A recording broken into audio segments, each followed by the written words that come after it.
పశ్చిమ గోదావరి జిల్లా జగన్ రోడ్ షోలో ఇవాళ ఆసక్తికర ఘటన చోటు చేసుకుంది. మూడో రోజు రోడ్ షోలో భాగంగా వారితిప్ప గ్రామానికి చేరుకున్న జగన్ అక్కడే ఉన్న తన తండ్రి వైఎస్ విగ్రహానికి పూలమాల వేశారు.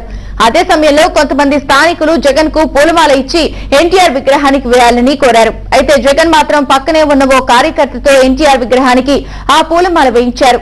ఆ తర్వాత జగన్ కూడా ఎన్టీఆర్ విగ్రహానికి నమస్కరించారు.